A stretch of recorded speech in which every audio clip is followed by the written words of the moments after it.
नमस्कार। परमाराध्य गुरुदेव श्री श्री आनंदमूर्ति जीर चरणे आभूमि নত হয়ে प्रणाम जानिए 42तम प्रभात संगीत दिवसेर त्रिदिवसीय प्रभात संगीत दिवसेर आज तृतीय दिनेर अनुष्ठान आमरा शुरू करছি। उपस्थित सबाइके स्वागत जानाई। आजकेर उद्बोधनी अनुष्ठान प्रभात संगीत दिएई शुरू होच्छे। उद्बोधनी संगीत परिवेशन करबे स्नेहेर सुकृति सिन्हा। सुकृति सिन्हार प्रभात संगीत एर मध्य दिएई आजकेर अनुष्ठान शुरू होच्छे।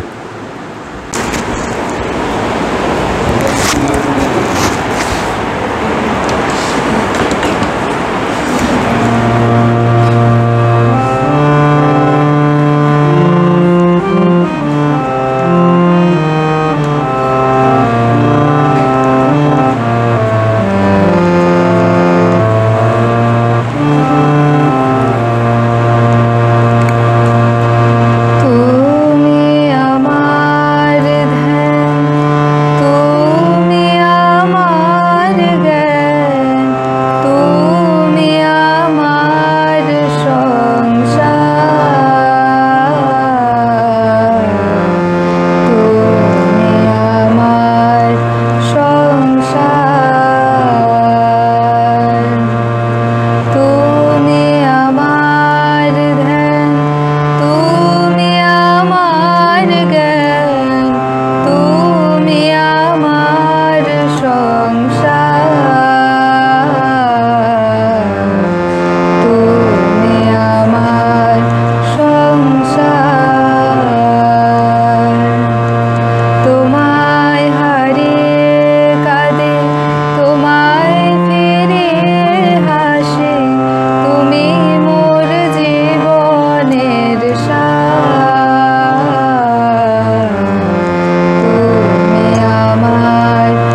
সুকৃতি সিনহা উদ্বোধনী সঙ্গীত পরিবেশন করলো, তাকে অনেক অনেক ধন্যবাদ।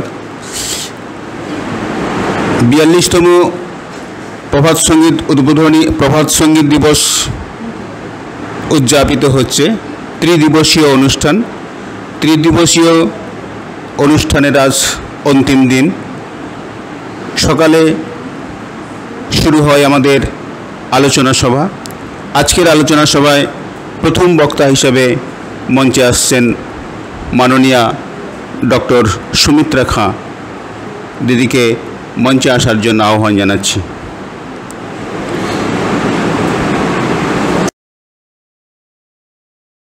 তম প্রভাত সঙ্গীত দিবস উদযাপন উপলক্ষে শান্তিনিকেতন গুরুকুল প্রেক্ষাগৃহে অনুষ্ঠিত হচ্ছে ত্রিদিবসীয় প্রভাত সঙ্গীত দিবস উদযাপন অনুষ্ঠান। আজ তৃতীয় দিন। এই অন্তিম দিনের আলোচনা সভায় প্রথম বক্তা হিসেবে মঞ্চে উপস্থিত হয়েছেন মাননীয়া ডক্টর সুমিত্রা খাঁ। দিদির আলোচনার বিষয় শ্রী প্রভাতরঞ্জন সরকারের সঙ্গীত ভাবনা। প্রথমেই সবাইকে নমস্কার জানাচ্ছি। আজকের আমার বক্তব্য রাখছি শ্রী প্রভাতরঞ্জন সরকারের সঙ্গীত ভাবনা। সর্বজন শ্রদ্ধেয় শ্রী প্রভাতরঞ্জন সরকার যে কত বড় মানুষ ছিলেন তা তাঁর নানান কর্মকাণ্ড সাহিত্যের মাধ্যমে প্রকাশ পায়।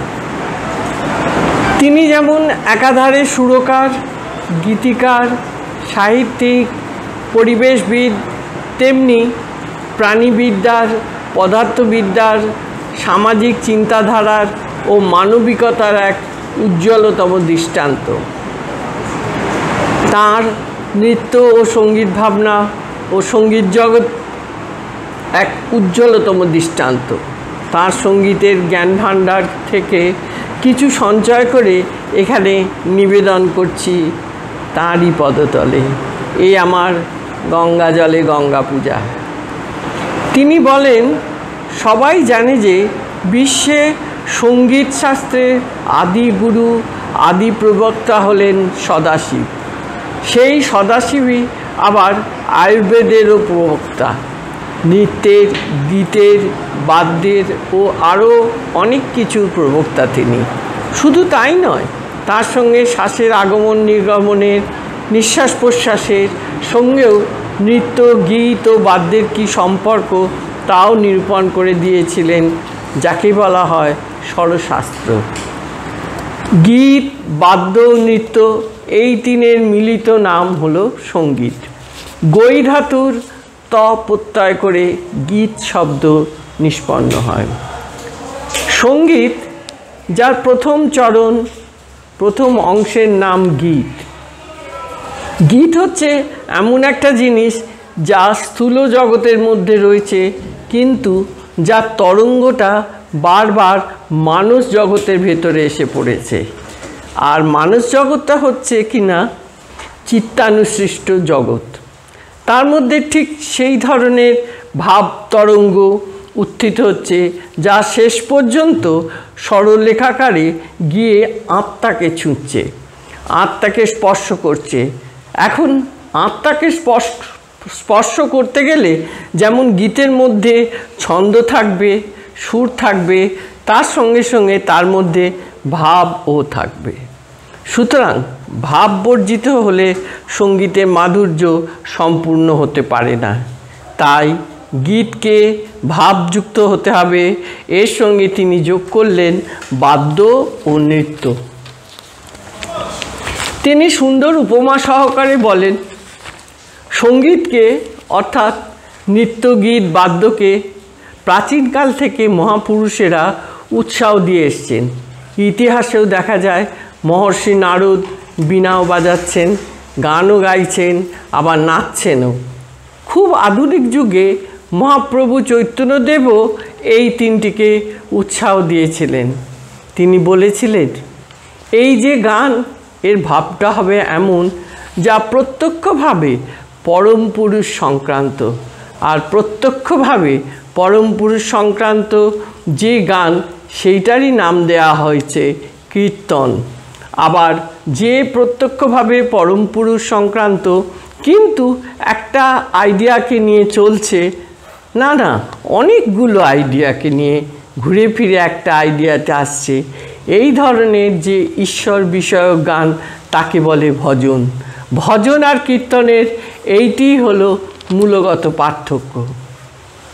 ভারতীয় সঙ্গীত প্রসঙ্গে তিনি বলেন, ভারতীয় সঙ্গীত মুখ্যত আর্যাবর্ত বা হিন্দুস্তানি সঙ্গীত ও দাক্ষিণাত্য বা কর্ণাটক সঙ্গীত এই দুই শাখায় বিভক্ত।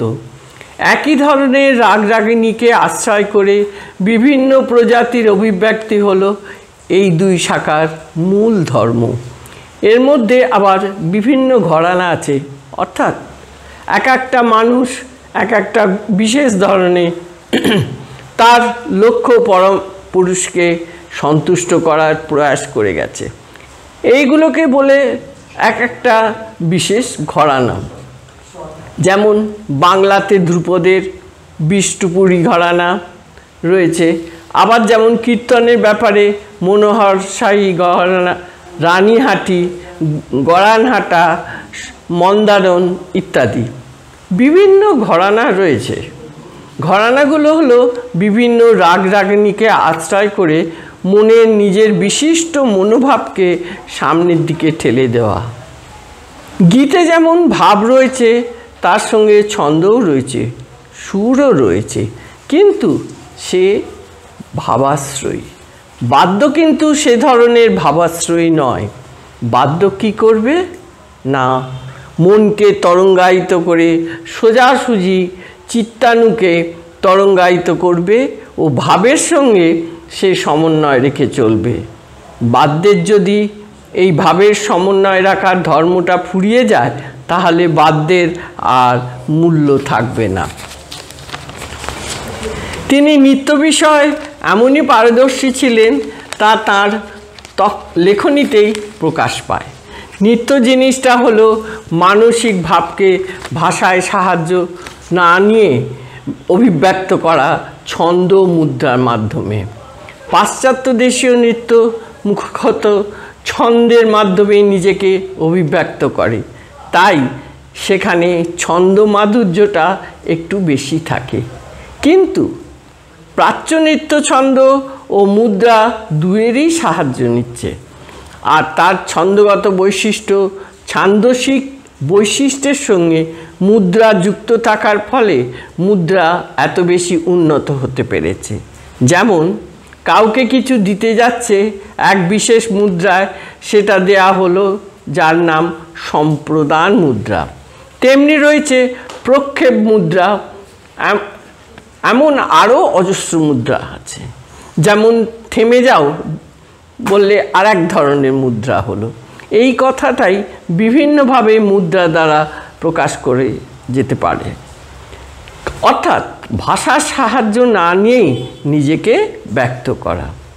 তিনি পরম পুরুষকে স্পর্শ করার পথও দেখিয়ে গেছেন। মানুষের শরীরে কোনো রকমের ক্লান্তি না এলে কীর্তনের সঙ্গে সামঞ্জস্য রাখতে পারে ললিত মার্মিক নৃত্য। মার্মিক মানে যা মর্মকে অর্থাৎ অন্তরের অন্তঃস্থলকে স্পর্শ করে, তাই এটার নাম ললিত মার্মিক। ললিত নাচটার প্রবক্তা ছিলেন পার্বতী, আর শিব নিজে তাণ্ডব নৃত্যের উদ্ভাবন করেন। তাণ্ডব নৃত্য উদ্ভাবের পেছনে ভাবটা রয়েছে এই যে ধ্বংস তো সত্যই, কিন্তু আমি সংগ্রামের মধ্য দিয়েই ধ্বংসের বিরুদ্ধে লড়ে যাব। এক হাতে নরকপাল আর এক হাতে কৃপাণ। নরকপাল হলো ধ্বংসের প্রতীক, কৃপাণ হলো যুদ্ধের প্রতীক। না, আমি কালের কাছে, মৃত্যুর কাছে, ধ্বংসের কাছে আত্মসমর্পণ করছি না, আমি কৃপাণের সাহায্যে লড়াই করে যাচ্ছি। এটার প্রবক্তা হলেন শিব। আর মানুষের নানান ছোটোখাটো রোগ, শোক, আধি ব্যাধি থাকে, সেই জন্যে সাধনায় বড় রকম না হলেও ছোটোখাটো বাধা আসে। তাই অনেকগুলো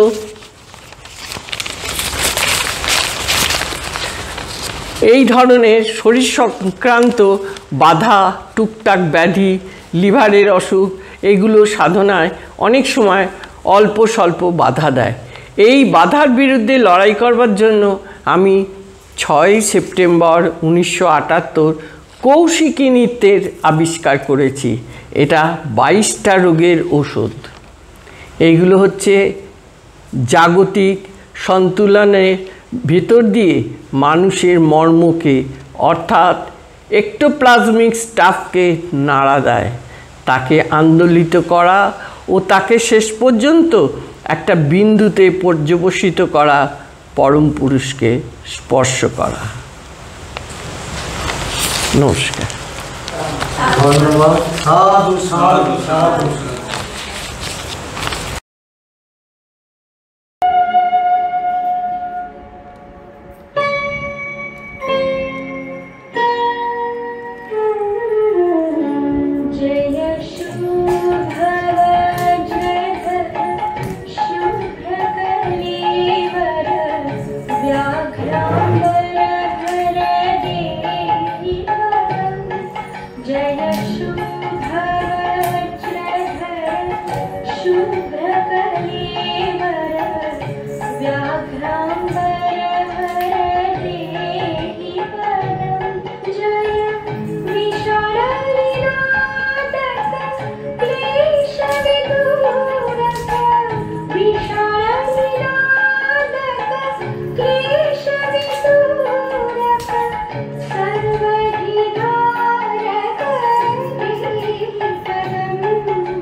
Thank you.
তন্দ্রা টুটিয়া গেল, এলো সবে নব উল্লাস নটরাজ।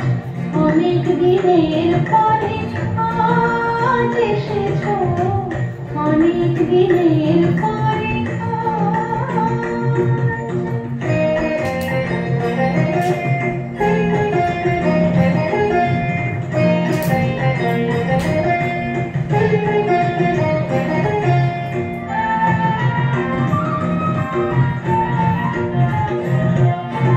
বাজে ডম্বর ভেরি বিশাল প্রভু তোমারি,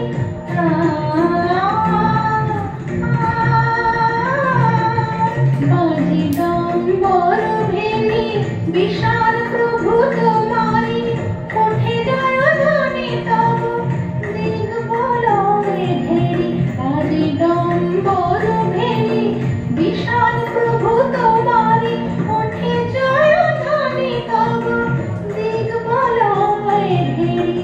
ধর্মবোধ জাগিল, মানব চেতনা পেল, ধর্মবোধ জাগিল, মানব চেতনা পেল, বিপুল শরীর রাহুগ্রাস নটরাজ। অনেক দিনের পরে আজ এসেছ, অনেক দিনের পরে দুর্জটি জটা তব নেচে চলে অভিনব, দুর্জটি জটা তব নেচে চলে অভিনব, দুর্জটি জটা তব নেচে চলে অভিনব। দিবসে ত্রিলোকে ভয়ে ত্রাস নটরাজ। অনেক দিনের পরে আজ এসেছ, অনেক দিনের পরে আজ এসেছ, অনেক দিনের পরে সাধু সাধু সাধু সাধু।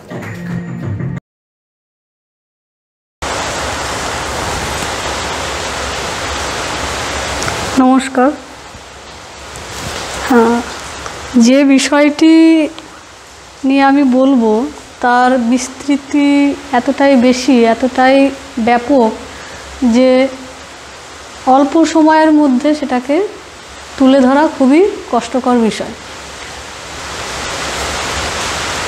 5টি পর্যায়ে আর্যদের আগমন, এই আর্য কারা এটা নিয়ে এখনও অবধি যারা সাধারণ ঐতিহাসিক তাদের মধ্যে একটা বিতর্ক রয়েছে।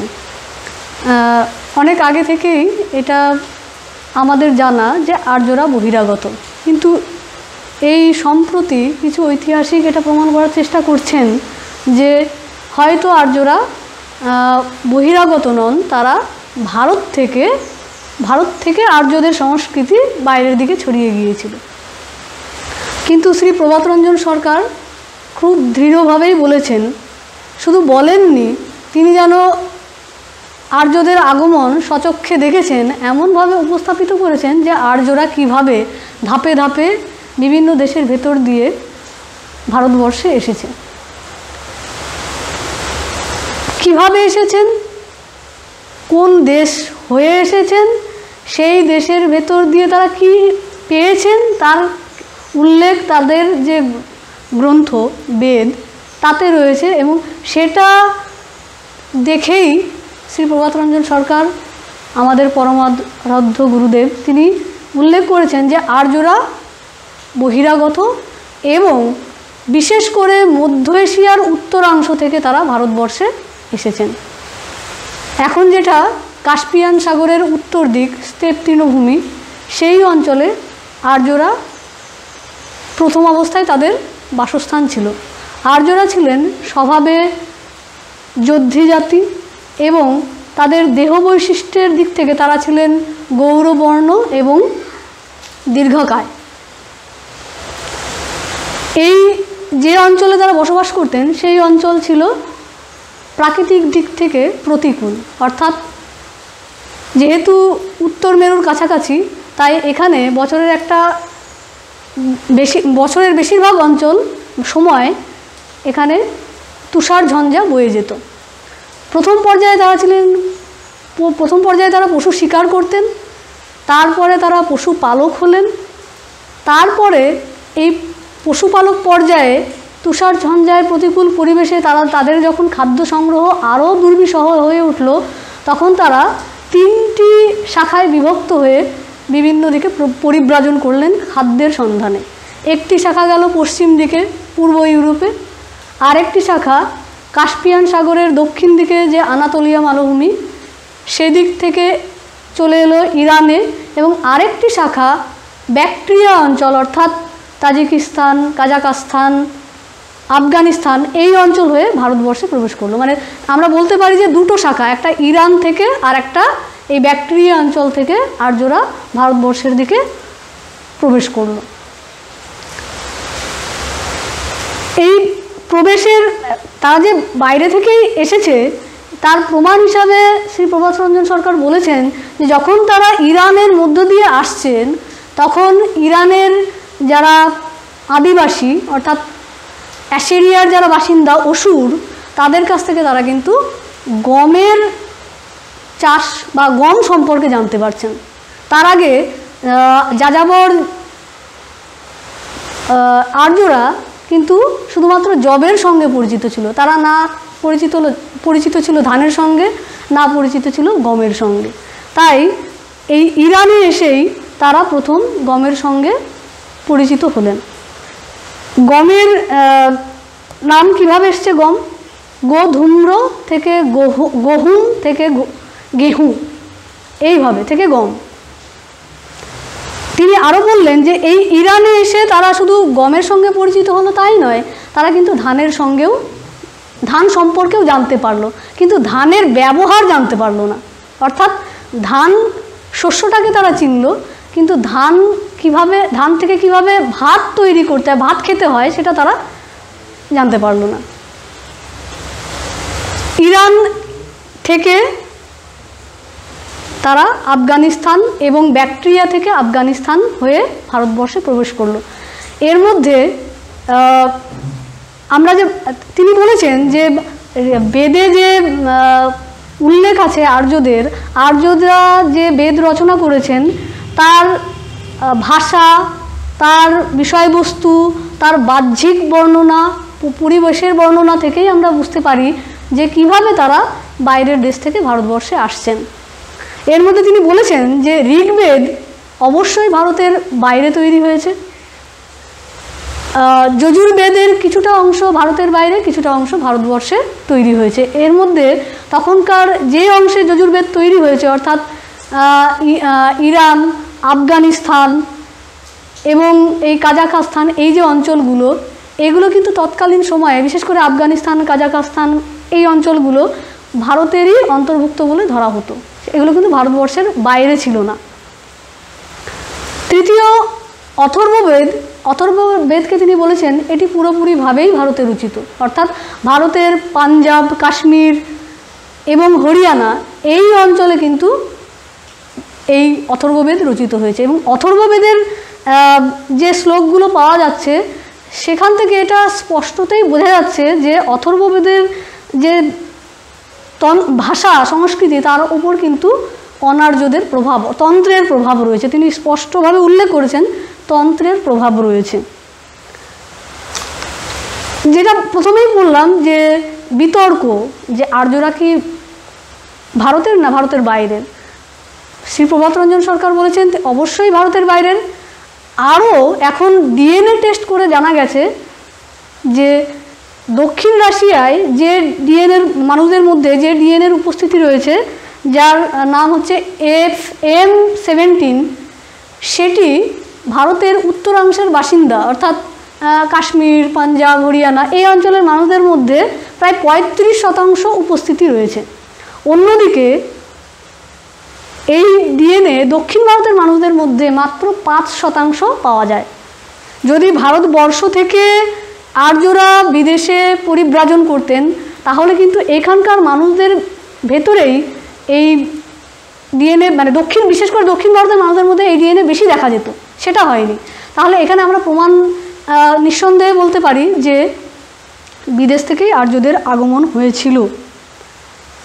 তাহলে প্রথম তিনটে পর্যায়ে ভারতবর্ষে আর্যদের আগমন হচ্ছে প্রথম হচ্ছে ঋগ্বেদের সময়টা, তারপর যজুর্বেদের সময়টা, তারপর অথর্ববেদের সময়টা। যদি স্থান ভাগ করি তাহলে ইরানের আগে পর্যন্ত হচ্ছে ঋগ্বেদ রচিত হয়েছে, বা যেখানে আর্যরা বসবাস করতেন অর্থাৎ দক্ষিণ রাশিয়া বা মধ্য এশিয়ার উত্তরাংশ, সেখানে ঋগ্বেদের প্রথম সৃষ্টি হয়েছে। তারপরে ইরান, আফগানিস্তান এই অঞ্চলটায় দ্বিতীয় অংশ অর্থাৎ যজুর্বেদ তৈরি হয়েছে, এবং তার পরবর্তীকালে ভারতবর্ষের ভেতরে কাশ্মীর, পাঞ্জাব, হরিয়ানা এখানে যজুর্বেদ সৃষ্টি হয়েছে। এর পরের দুটো ধাপ কি? আমরা জানি যে 5টি পর্যায়ে আর্যদের প্রত্যক্ষ প্রভাব ভারতবর্ষে ছড়িয়ে পড়েছিল।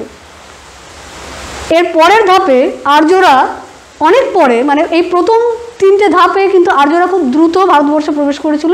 তার পরের ধাপগুলো মানে এইখান থেকে পরবর্তী অংশে যেতে তাদের কিন্তু কিছুটা সময় লেগেছে বলে আমরা ধরতে পারি, কারণ তার পূর্ব দিকের অংশটা তাদের কাছে খুব একটা কি বলবো, তাদের অনুকূল ছিল না। অনুকূল ছিল না বলতে এই অংশগুলোতে অনার্যদের প্রভাব বেশি ছিল। অনার্যরা গোটা ভারতবর্ষেই ছড়িয়েছিল, কিন্তু যুদ্ধ করতে করতে তাদেরকে পিছিয়ে তারা এই পূর্ব দিকে ঠেলে দিয়েছিল। তাই যে অংশ তারা প্রথম পর্যায়ে এসেছিল অর্থাৎ পাঞ্জাব, হরিয়ানা এই অঞ্চলটাই তারা বেশ কিছুদিন স্থিত হওয়ার পর তার পরবর্তীকালে আরও পূর্ব দিকে তারা অগ্রসর হয়। অর্থাৎ দ্বিতীয় পর্যায় ছিল প্রয়াগ, আর তৃতীয় পর্যায় ছিল সরজু নদীর কাশী বারাণসী। তো এখানে তিনি বলেছেন, ব্যাখ্যা করেছেন এত মানে সুন্দরভাবে, এত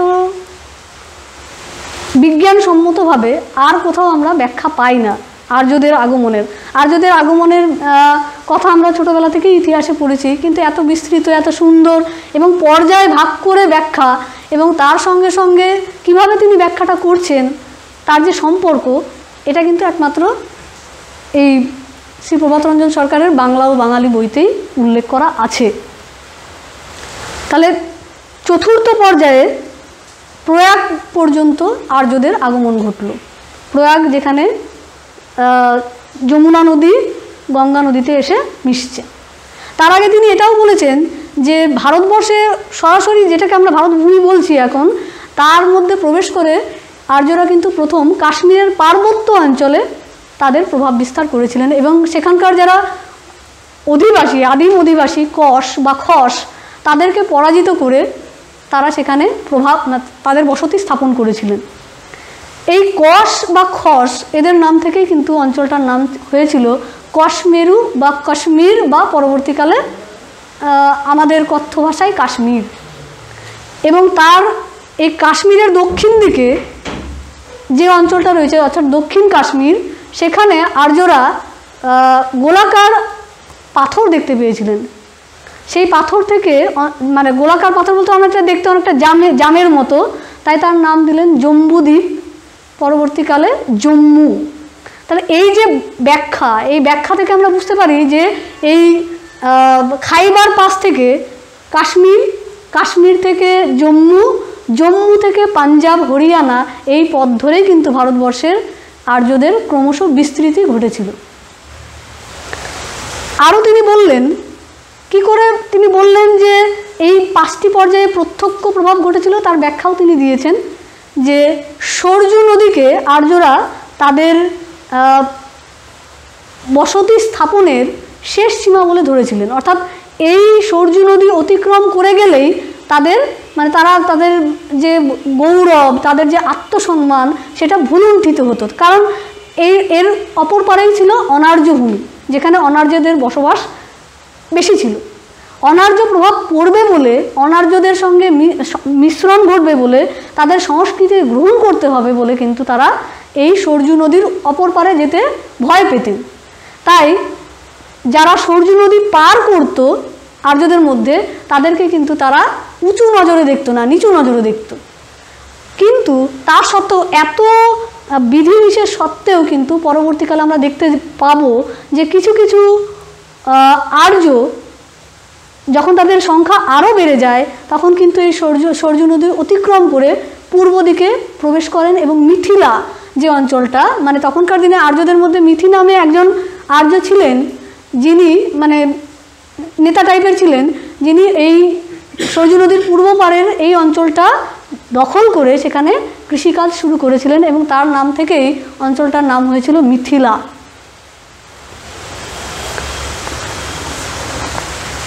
এই পর্যায়ে আমরা বলতে পারি যে ঋগ্বেদের শেষ এবং যজুর্বেদের প্রথমাংশে এই আর্যদের যখন আগমন ঘটছে তখন ভারতের উত্তরের যে পার্বত্য অঞ্চল তার মন্দাকিনী এবং অলকানন্দা এই যে গাঙ্গেয় সভ্যতা, এই সভ্যতায় আবির্ভাব হয়েছিল একজন মহাপুরুষের, মহান পুরুষের, যার প্রভাব একাধারে আর্য সভ্যতার ওপরেও পড়েছিল এবং একাধারে অনার্য সভ্যতার উপরেও পড়েছিলেন।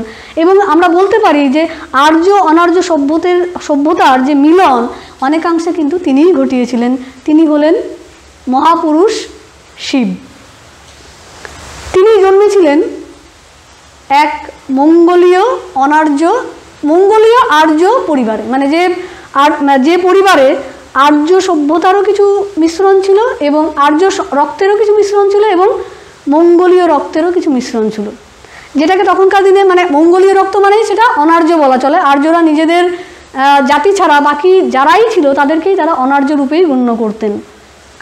তো অনার্য পরিবারে জন্মগ্রহণের ফলে আর্যরা কিন্তু তার শ্রেষ্ঠত্ব সহজে মেনে নেননি, কিন্তু তিনি তার প্রভাব, তার বৈদুষ্য এতটাই মহিমান্বিত ছিল যে আর্যরাও তার শ্রেষ্ঠত্ব স্বীকার করতে বাধ্য হয়েছিলেন।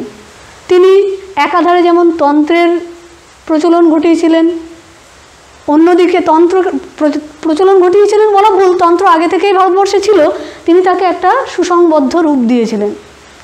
এবং অন্যদিকে তিনি যে বিচ্ছিন্ন সঙ্গীত, মানে বিচ্ছিন্ন সঙ্গীত বলতে সুসংবদ্ধ রূপ যার নয়, সেই সঙ্গীতকে তিনি সুসংবদ্ধ রূপ দিয়েছিলেন। অর্থাৎ তাকে ব্যাকরণে বেঁধে, নৃত্যকে ব্যাকরণে বেঁধে তিনি সকলের সামনে উপস্থাপিত করেছিলেন। শুধু তাই নয়, সমাজ সংস্কারকও তিনি ছিলেন। তিনি প্রথম বিবাহ প্রথা পরিচালনা করেন এবং পরিবারের যে ধারণা সেটাও কিন্তু তিনিই প্রথম তিনি শিখিয়েছিলেন। অর্থাৎ বিবাহ প্রথা এবং তার সঙ্গে পরিবারের সুসংবদ্ধ রূপ, এটা তিনি শিখিয়েছিলেন আর্য এবং অনার্যদের। অনার্যরা তাকে এমনিতেই দেবতা হিসাবে মানতেন, কিন্তু আর্যরা তার শ্রেষ্ঠত্ব মেনে নেননি প্রথম অবস্থায়। তার উদাহরণ আমরা দেখতে পাই দক্ষ রাজার কাহিনীতে, যেখানে দক্ষ রাজা কিন্তু শিব অনার্য বলে তাকে হেয় করেছেন, হীন রূপে সকলের সামনে উপস্থাপিত করেছেন এবং তার মেয়ে শিবকে পছন্দ করেছেন বলে তাকেও কিন্তু তিনি পরিত্যাগ করেছেন এবং শিবকে ছোট করে দেখাবার জন্য তিনি তার দক্ষ যজ্ঞে শিবকে বাদ দিয়ে যজ্ঞ শুরু করেছেন। এই যজ্ঞ শুরু করার পর যখন শিবের অনুচররা তার অপমান দেখে দক্ষ যজ্ঞে বিঘ্ন ঘটিয়েছিল, তখন কিন্তু তিনি তাদেরকে অপমান করেছেন, দক্ষ যজ্ঞ কাণ্ড বলে, মানে সেই দক্ষ যজ্ঞের পণ্ড ঘটিয়েছিলেন, বিশৃঙ্খলা সৃষ্টি করে দিয়েছিলেন। তাই বলা হয় মানে কোনো কিছু বিশৃঙ্খলা ঘটলে বলা হয় দক্ষ যজ্ঞ ঘটেছে।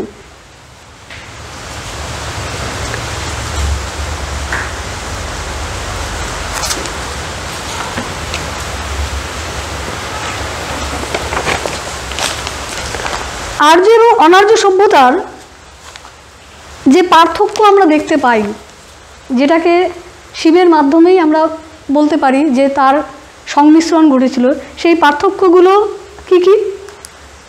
আর্যরা যখন ভারতে আসেন বা তার আগেও তাদের মধ্যে যজ্ঞের প্রচলন ছিল, যে যজ্ঞের কথা আমরা কিন্তু আমাদের অনার্য ভারতীয় সভ্যতায় পাই না। অন্যদিকে অনার্য সভ্যতার যে বৈশিষ্ট্য ছিল সেটা হচ্ছে তন্ত্র সভ্যতা। এই তন্ত্র মানে যজ্ঞ এনেছিলেন আর্যরা, আর তন্ত্র ছিল অনার্যদের। আর্যরা ছিলেন বহির্মুখী, অর্থাৎ তারা বিভিন্ন প্রকৃতির যে উপাসক, তারা প্রকৃতির উপাসক ছিলেন, অর্থাৎ বরুণ, অগ্নি, এইগুলো।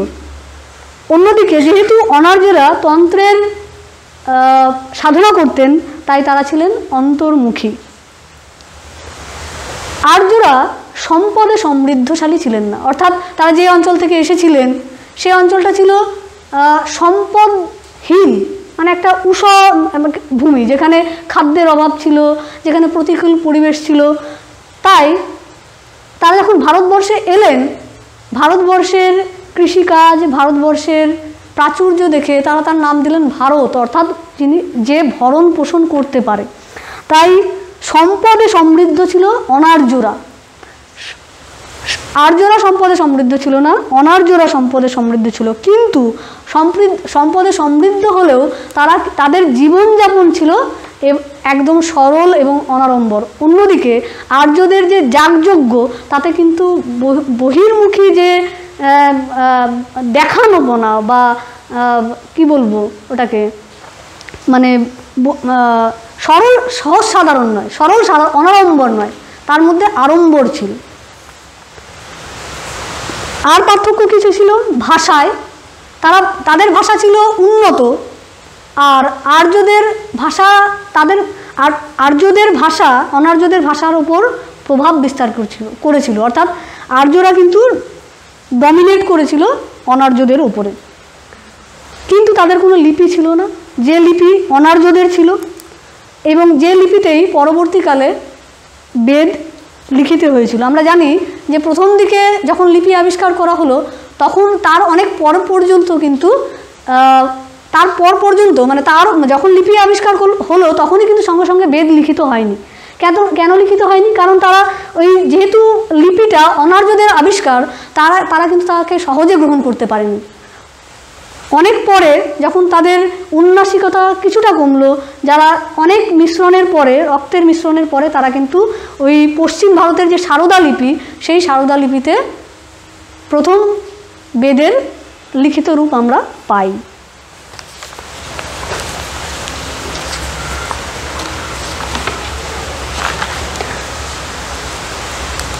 আরও আলোচনার বিষয় রয়েছে সংস্কৃতি সম্পর্কে।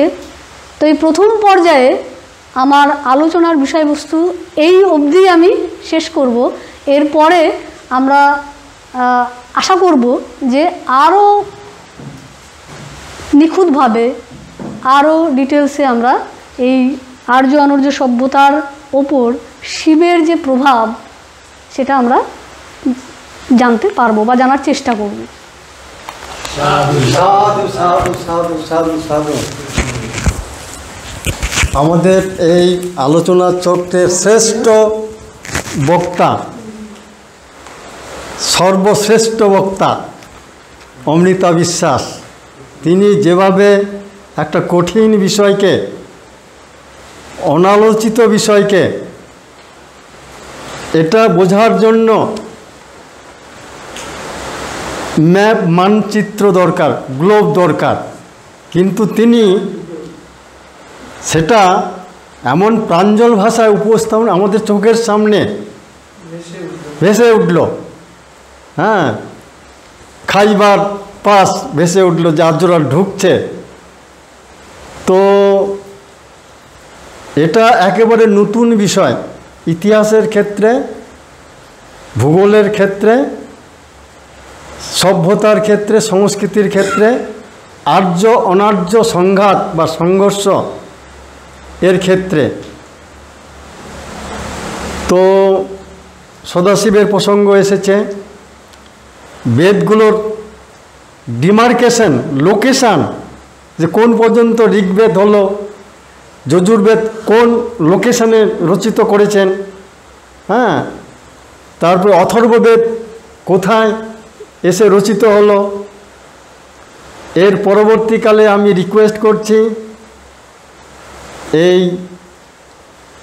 বেদের, ঋগ্বেদ 5000 বছর চলে যাওয়ার পর ওর ভাষা এমন পাল্টে গেছে যে যজুর্বেদের সময়, যখন যজুর্বেদের রচয়িতারা ঋগ্বেদ পড়ছেন, ওরা বুঝতে পারছেন না, এত কঠিন হয়ে গেছে ঋগ্বেদের ভাষা।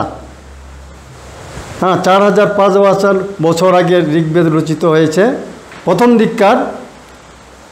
তো এর তাগিদে যে ঋগ্বেদের বিভিন্ন শব্দের ব্যুৎপত্তিগত অর্থ কি হচ্ছে, ওর ব্যাকরণ কি, এটা অনুসন্ধান করতে গিয়ে পাণিনি তার অষ্টাধ্যায়ী বিখ্যাত ব্যাকরণ রচনা করেছিলেন। তার লোকেশান কোথায় সেই নিয়েই আমি একটা বক্তব্য আমরা চাইছি অমৃতা বিশ্বাসের কাছে, যে ব্যাকরণবিদ পাণিনি, তারপরে পতঞ্জলি, তারপরে ভর্তৃহরি, তারপরে যাজ্ঞবল্ক্য, এইভাবে কিছু ভাষাবিজ্ঞানী সংস্কৃত ভাষা বৈদিক ভাষা এবং সংস্কৃত ভাষা এক নয়, আলাদা আলাদা। ওই প্রসঙ্গটা বাদ চলে গেল, ওই প্রসঙ্গটা খুব খুব খুব দরকার। হ্যাঁ, বৈদিক ভাষা এবং সংস্কৃত ভাষা। তো দিয়ে এইবার এই যে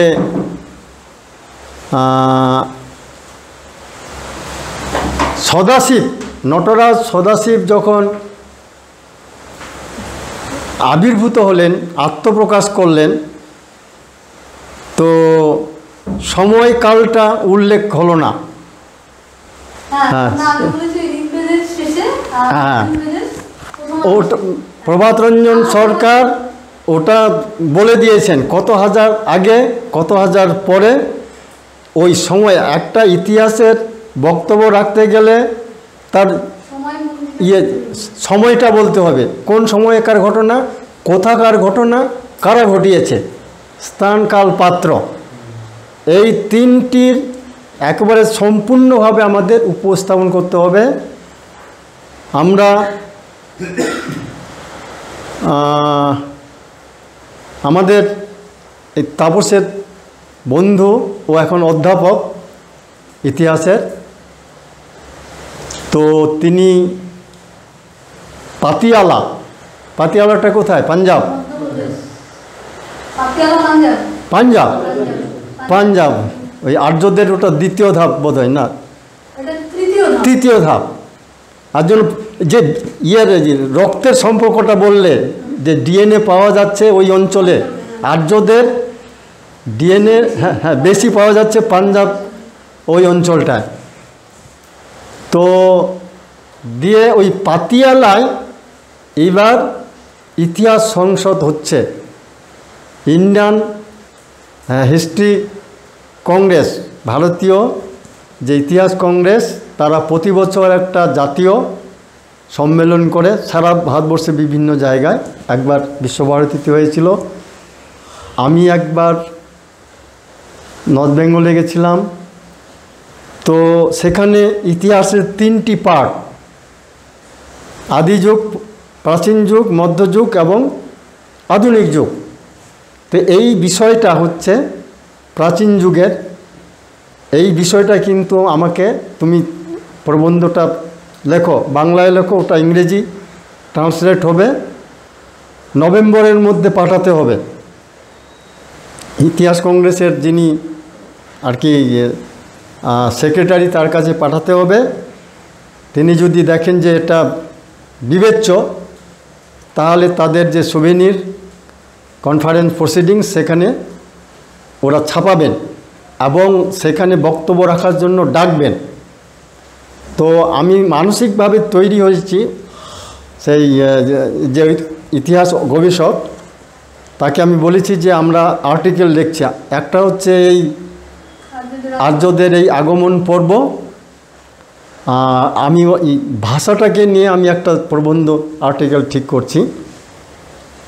তো দিয়ে আর সঙ্গীত নিয়ে আরেকটা করা যায় কি না সেটাও চিন্তা ভাবনার মধ্যে রয়েছে।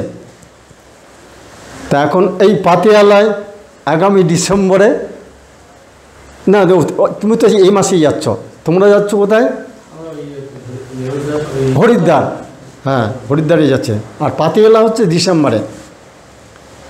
তো একটা স্ববিরোধী কথা আসছে, সেটা কিভাবে সংশোধন আমরা করব। তুমি যেখানে বললে যে সদাশিবের জন্ম হয়েছিল যে পরিবারে, সেই পরিবারের মধ্যে আর্য রক্ত রয়েছে, অনার্য রক্ত রয়েছে। পিতা হচ্ছে অনার্য, মাতা হচ্ছেন আর্য, মঙ্গোলিয়ান। হ্যাঁ, তাহলে এই যে পরিবার প্রথম, আবার পরে বললে যে তিনি প্রথম বিবাহ প্রথার প্রচলন করলেন, পরিবার প্রথার প্রবর্তন করলেন। তাহলে শিবের আগে পরিবার প্রথা এসে গেছে। হ্যাঁ হ্যাঁ, এটা কিভাবে বলা যাবে? হ্যাঁ, এই প্রশ্নটা হ্যাঁ হ্যাঁ হ্যাঁ, একেবারে সোজাসুজি পরিবার বললে এটা স্ববিরোধী হয়ে যাবে।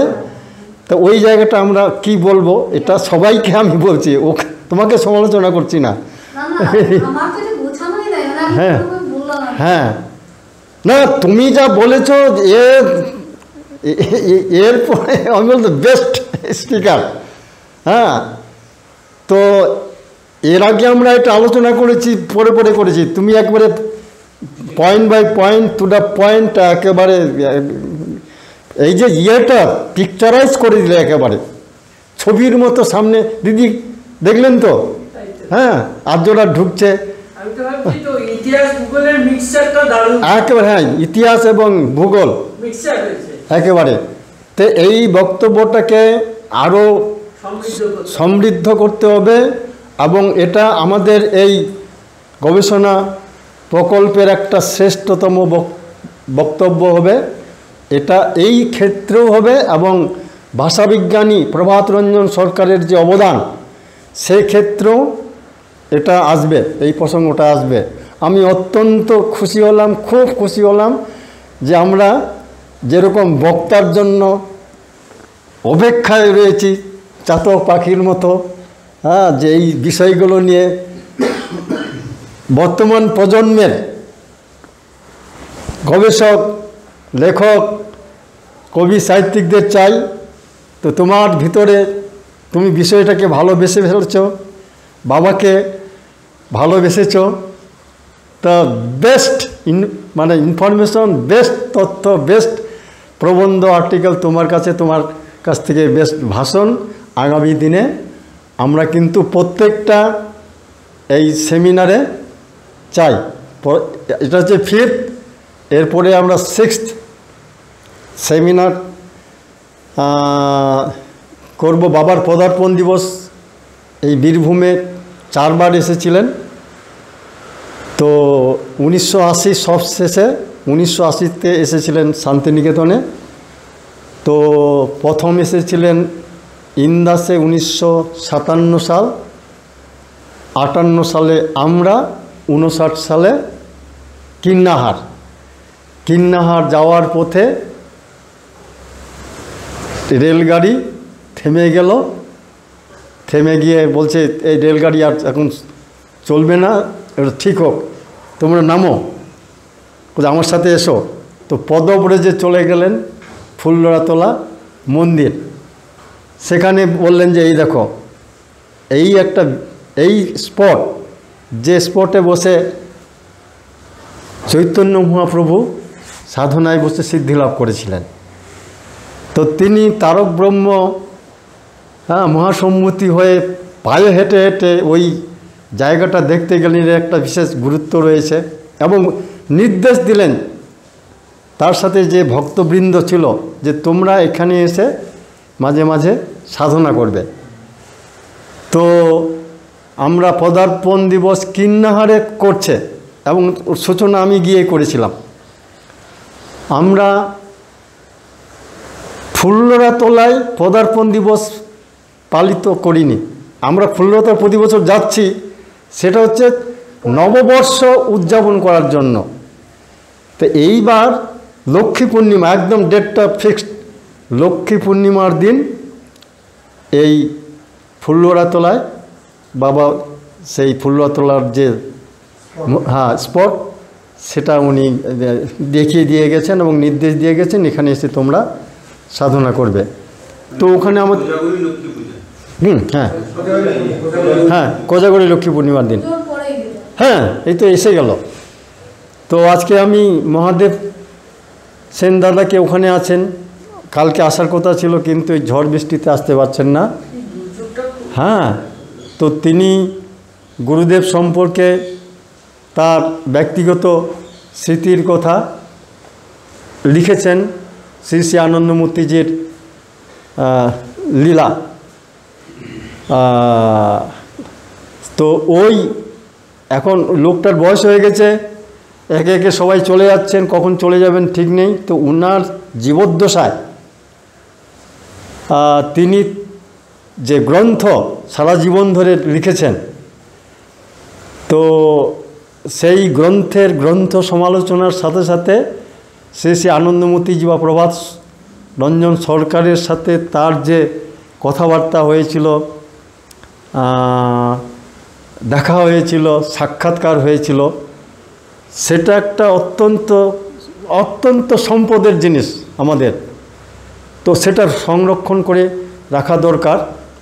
আমি আজকেই বললাম যে আপনার বই আপনি 500খানা ছাপিয়েছিলেন, 500 জনকে দিয়ে দিয়েছেন, বাড়িতে শুধু একখানা পড়ে আছে। তো এই ঐতিহাসিক ঘটনাটা তো সারা পৃথিবীর মানুষকে জানাতে হবে। সেটা একমাত্র উপায়, আপনি যদি আপনার সেই বইটাকে হাতে রেখে তার চ্যাপ্টার ওয়াইজ অধ্যায় অনুসারে পর্যায়ে ব্যাখ্যা করেন, স্মৃতিকথাগুলো বলেন, আমরা রেকর্ডিং করব, আমরা ইউটিউবে ওটা প্রসারিত করে দেবো, সারা পৃথিবীর লোক সেটা জানবে। বইয়ের থেকে এই প্রসারটা দ্রুত হবে, বেশি হবে, ব্যাপক হবে। হ্যাঁ, তো উনি বলে ঠিক আছে, আমি তার তৈরি হচ্ছি। আর এই প্রসঙ্গেই আমাদের বীরভূমের আরেকজন স্মৃতিকথা লিখেছেন, তিনি হচ্ছেন সাক্ষী গোপাল দেব। তিনি আগের জীবনে সন্ন্যাসী ছিলেন, আনন্দমার্গে সন্ন্যাসী ছিলেন ইমার্জেন্সির আগে। তার জন্য গুরুদেব যখন অ্যারেস্ট হন, কারাগারে যান, তিনিও কারাগারে গেছিলেন। তো সেই সময়কার স্মৃতিকথা উনি লিখেছেন, কারা স্মৃতি বলে একখানা বই উনি আমার বাড়িতে রয়েছে। আমি ওনাকেও রিকোয়েস্ট করেছি যে আপনার এই স্মৃতিকথা অত্যন্ত জরুরি, অত্যন্ত দামি আমাদের কাছে। তো আজকে সন্ধ্যায় আমার বাড়িতে এসে যাচ্ছেন, কালকে উনি সেই সম্পর্কে এখানেই বলবেন। তো যাই হোক, আজকের আমরা অনেকগুলো অত্যন্ত মূল্যবান ভাষণ উপহার পেলাম এই দ্বিতীয় দিবসে। তো আমাদের এই সমারোহ, এই উৎসব সমৃদ্ধ হলো।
Viva, viva, viva,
Thank